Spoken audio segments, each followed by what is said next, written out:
regime com décadas de história caiu há poucos dias. Bashar al-Assad foi derrubado por um grupo islâmico e por outras fações apoiadas pela Turquia.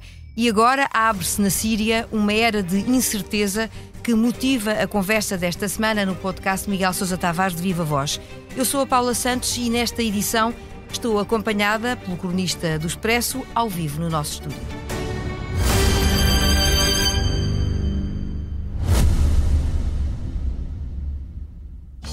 Caro ouvinte, daqui, posto emissor do Movimento da Música em Portugal. Eu sou Miguel Cadete, diretor do Blitz, isto é um takeover. É isso mesmo, o podcast Posto Emissor tomou conta deste podcast que agora estava a ouvir. E temos um convite muito sério para lhe fazer. É para uma festa, diria mesmo uma grande festa. Vai ser no dia 12 de dezembro, na Mel Arena. E os bilhetes já estão à venda. O motivo desta celebração, 40 anos da Blitz. Isso mesmo, 40 anos da melhor música portuguesa, com concertos muito especiais dos Chutes e Pontapés, Capitão Fausto, Maro e Gisela João. O que vai poder ver, ouvir e sentir ao vivo é algo que promete ficar para a história, para a da Blitz e para a sua. Contamos consigo? Viva, Miguel, bem-vindo. Olá, Paula, obrigado.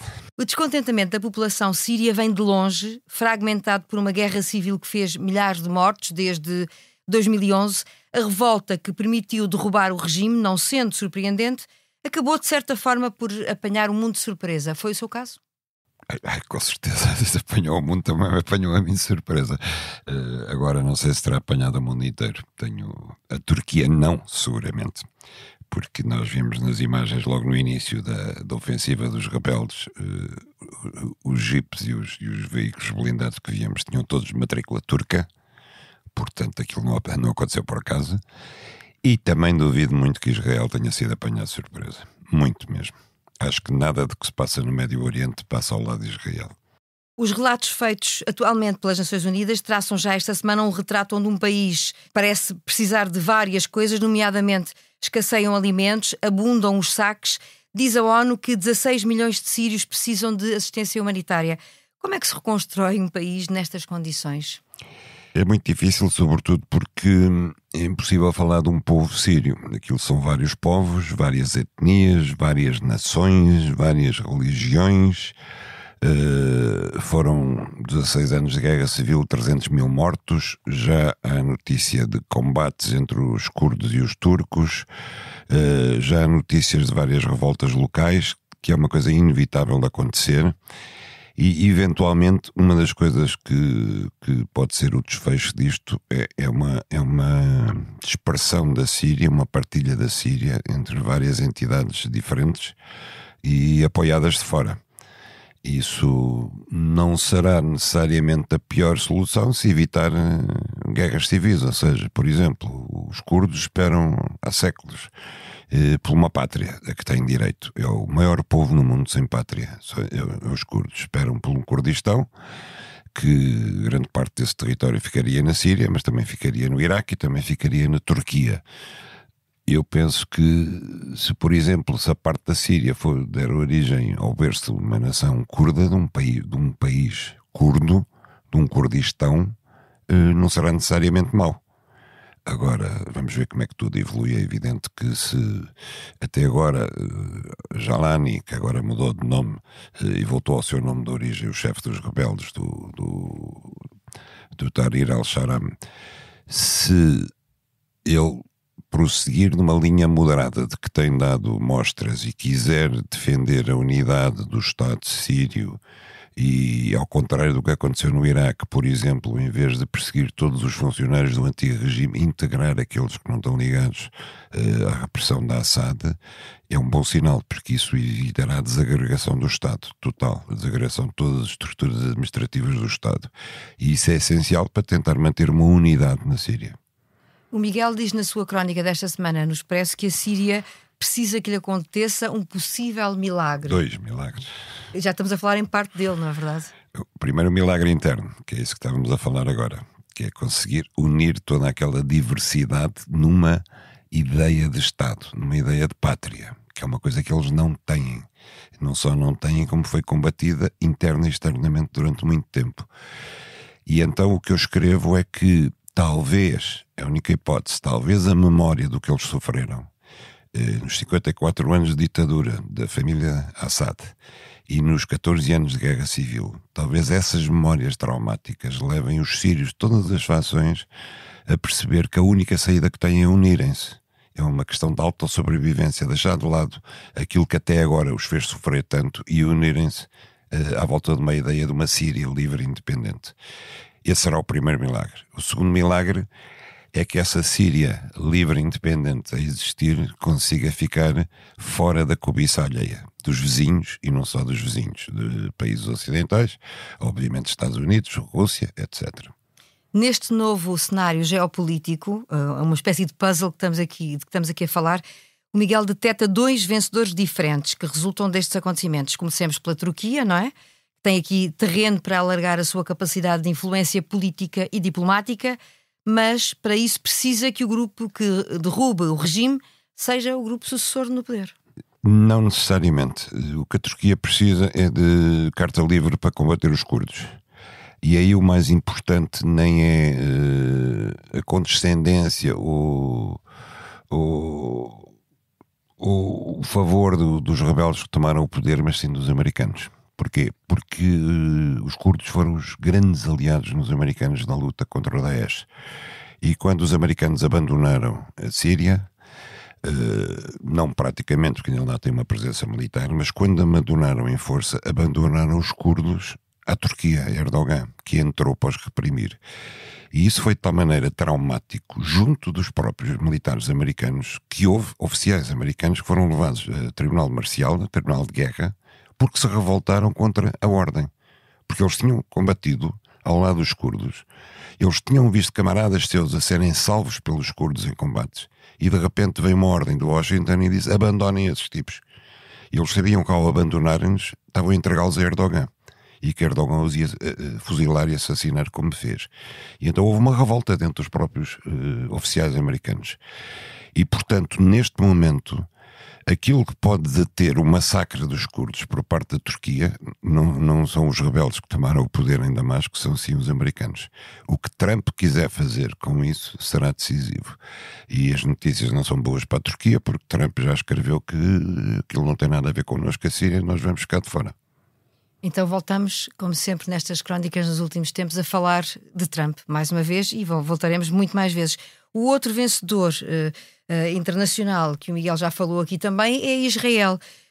De que forma é que acha que esta possível vantagem que o Miguel detecta vai refletir-se em Benjamin Netanyahu?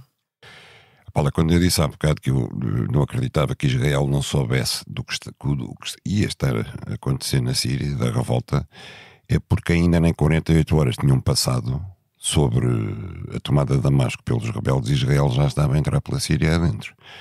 E estava a entrar de tal maneira, com tal força, que eu não acho normal que essa operação não estivesse preparada de antemão. Porque até hoje, e estamos a falar quinta-feira, Israel já fez para cima de 500 incursões aéreas, já destruiu praticamente toda a marinha naval síria, já destruiu, segundo os próprios israelitas, 80% da capacidade estratégica militar em mísseis, em tanques, em aviões da Síria, já destruiu, e bem, o arsenal químico de Assad, o célebre arsenal que ele usou contra o seu próprio povo, e já ocupou a totalidade dos Montes Golã, que ocupava uma parte até agora, ilegalmente, desde a Guerra dos 6 Dias, e agora ocupou a totalidade dos Montes Golã. Esta é a vitória de Israel, e esta vitória não nasceu logo a seguir a que os rebeldes tenham entrado em Damasco. Isto estava programado antes. É uma grande vitória para Israel se a gente pensar, se a gente olhar à roda e vir. Israel praticamente reduziu os úteis do Iémen a nada. Destruiu largamente a capacidade militar do Hezbollah, e agora com a queda da Síria, com a coisa da Síria ainda enfraqueceu mais. Humilhou o Irão e mostrou ao Irão que o melhor era não se meter com Israel. Destruiu o Hamas em Gaza, e com isso 45 mil civis também que matou, sem se preocupar muito com o assunto. E agora um dos seus adversários piores, um dos seus inimigos piores, a Síria, deixou de existir. Portanto, quer dizer, aquilo que no ano passado Benjamin Netanyahu dizia: vamos atacar em todas as frentes os nossos inimigos, de facto está a acontecer. O Miguel já aqui defendeu que os sírios de alguma maneira devem tentar reconstruir o seu futuro olhando para dentro, até para si próprios, não é? Mas acredita que a comunidade internacional vai permitir que isso aconteça? Acha que essa é uma possibilidade real? Eu não acredito. O meu texto começa com uma evocação de Lawrence da Arábia, que convenceu-se, Lawrence da Arábia convenceu-se que se ele conseguisse unir os árabes numa revolta árabe contra os turcos, contra o domínio otomano, a seguir as grandes potências, e nomeadamente a Inglaterra, viriam a reconhecer a autonomia e a independência das nações árabes. E quando percebeu que isso não ia acontecer, quando percebeu que tinha sido traído pelo seu próprio país, a Inglaterra, ele voltou para a Inglaterra amargurado.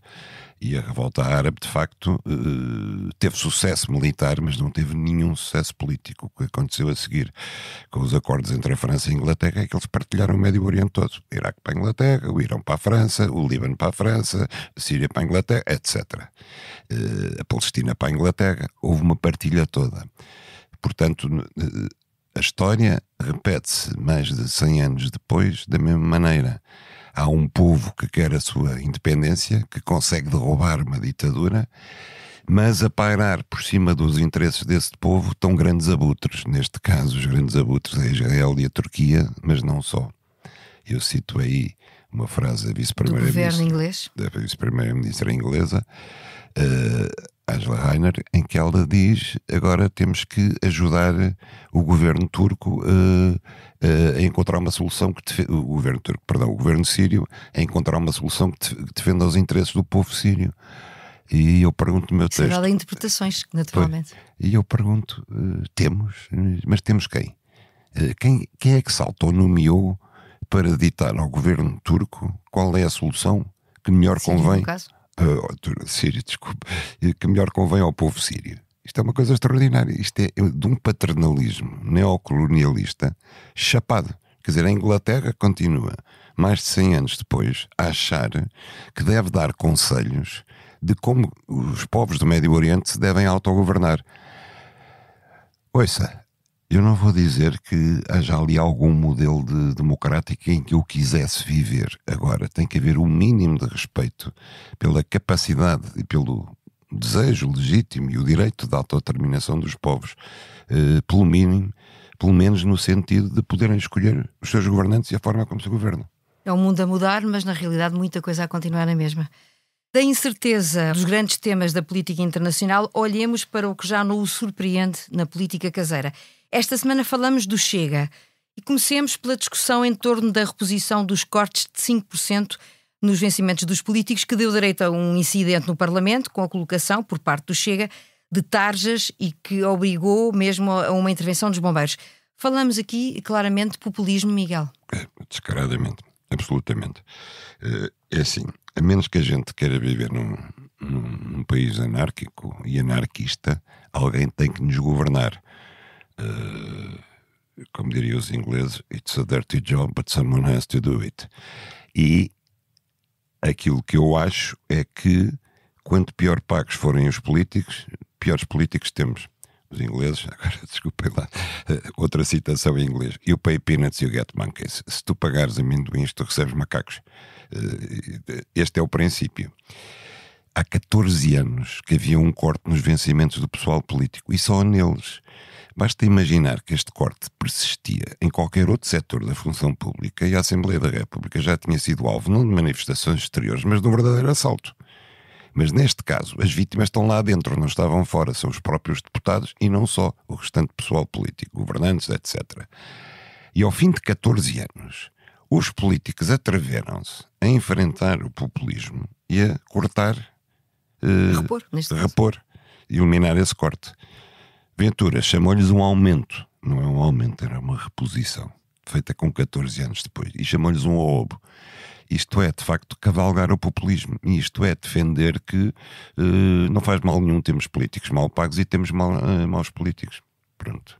Aliás, olha-se para a bancada do Chega e percebe-se. E assim se cria um facto político com alguma visibilidade também, o que também serve ao Chega, não é verdade? Claro, não. Assim se faz política para a conversa de taberna, para a conversa de café, para a conversa de bota abaixo, que não adianta nada para a melhoria da política nem do país. Já estamos habituados a um discurso mais aceso e mais inflamado por parte de André Ventura, mas desta vez o Miguel também quer destacar as palavras do líder do Chega na sessão solene de homenagem a Mário Soares, onde sublinhou a falta de respeito pela memória do ex-presidente. Onde sublinha o Miguel a falta de respeito pela memória do ex-presidente. Considera que falta, na sua opinião, a Ventura uma condição essencial para ser levado a sério. Quer revelar qual? A vergonha. Mas quando eu digo que ele faltou ao respeito à memória de Mário Soares, eu não me limito a dizer isso. Ele também faltou ao respeito da nossa memória, porque nós lembramos o que é que Soares disse e o que é que Soares não disse. E quando ele vai buscar coisas que Mário Soares nunca disse, ou tira outras de contexto, ele está a falsear a história. Não está a falsear apenas a biografia de Mário Soares. Ele está a falsear a história do país e está a falsear aquilo que a nossa memória retém. E está a falar para pessoas que ou não têm memória, ou não têm conhecimento, ou não querem ter. E eu só me consigo lembrar, de facto, classificando esta estratégia, daquilo que Goebbels, o chefe da propaganda nazi, dizia, que é, se repetirmos uma mentira vezes sem fim, ela acaba por se transformar numa verdade. Essa é a estratégia de André Ventura. Eu acho que André Ventura perdeu o respeito por nós, e eu perdi o respeito total por André Ventura. Porque ele podia ser um inargúmeno, podia ser um inculto, podia ser uma pessoa estúpida, mas não é nada disso. É uma pessoa inteligente, é uma pessoa culta, é uma pessoa que estudou leis, tudo isso. E, portanto, ele atua com pura desonestidade intelectual. E eu isso não perdoo. Eu não me perdoo a um político, não me interessa que ele tenha ideias completamente diferentes das minhas. Mas o mínimo que eu exijo a um político é honestidade intelectual e vergonha. E depois da análise às últimas sobre o Chega, entramos na fase de prolongamento e no improviso. Confirmou-se esta semana, oficialmente, a candidatura portuguesa, espanhola e marroquina à organização do Mundial de Futebol 2030. Não faltam motivos de regozijo por parte do governo e da classe política em geral. A população vai seguramente apreciar esse momento que, além da Europa e de África, passa ainda aqui e ali pela América Latina, por 3 locais. Vai ser importante voltar a pôr à prova a nossa capacidade de organização, mas afinal, Miguel, o que é que ganhamos com tanto empenho? Consegue compreender este nosso grau de satisfação? Não consigo, eu já fui contra... Ponto número 1, eu adoro futebol e perco horas da minha vida a ver futebol. Agora, chega a um ponto em que a saturação do futebol é demais, quer dizer, matamos a galinha dos ovos de ouro. Até como espectador eu digo isso. A FIFA está numa cavalgada imparável para tornar o futebol insuportável. Com uma prova nova agora, não é? Com novas provas, agora com o Mundial de Clubes, já com a Taça das Nações, tudo, quer dizer, com os calendários saturados, os jogadores completamente de rastros com os jogos que têm que fazer. Aliás, mais tarde ou mais cedo eles vão ter uma revolta dos jogadores, já há sinais disso evidentes. E este Mundial, distribuído por 3 continentes e com jogos aqui, jogos ali, jogos acolá, é um reflexo disso. Como são os 2 seguintes, nos Estados Unidos e o da Arábia Saudita, que então é o próximo. Que é a candidatura que teve a mais alta classificação até agora, quando nós sabemos que os sauditas sabem tão bem jogar a bola como nós sabemos andar de camelo no deserto, não é? É exatamente a mesma coisa. A média de presenças em estádios sauditas anda à roda dos 8 a 10 mil espectadores. Vamos ter um Mundial aí igual ao do Qatar ou em pior, mas como é a Arábia Saudita que vai gastar dinheiro e a FIFA vai arrecadar o grosso das receitas, eles não se importam, gostam muito. O Mundial de Portugal, desta vez, não nos vai obrigar a construir 6 estádios de raiz e a recuperar 2, vai-nos obrigar a... E é preciso lembrar o que é que aconteceu a esses estádios, entretanto, não é? Que estão praticamente abandonados. 4 ou 5 que estão abandonados. Agora vamos aproveitar aqueles que não estão abandonados, que são os principais, do Sporting, do Benfica e do Porto. Vão fazer obras aí, ainda não sei quem é que faz as obras, quem é que paga as obras. Agora não creio que tenha grande impacto na nossa economia, nem que seja o momento de afirmação dos portugueses. E sobretudo há uma coisa que eu, enquanto adepto de futebol e enquanto português, eu não aceito, que é confundir o futebol com o patriotismo. Isso foi muito feito no tempo de escolar e eu rejeito isso. Aquela coisa de ver os jogadores com a mão no peito a ouvir o hino e a chorar, isso para mim não é patriotismo. Para mim o patriotismo é fazer alguma coisa pelo seu país, é pagar impostos, essas coisas básicas. Agora, futebol e pátria, isso é do tempo do Estado Novo e eu não aceito que se prolongue em democracia. Então o que é que ganhamos com este Mundial a passar por terras portuguesas? Ilusões. Começamos pela Síria, passamos pela política portuguesa, acabamos a falar de futebol, ou melhor, em parte do negócio de futebol. Chega ao fim com o autor do podcast presente em estúdio, mais uma edição do podcast Miguel Sousa Tavares de Viva Voz, e a sonorização esteve a cargo do João Martins. Já sabe que regressamos na próxima semana com a análise da atualidade.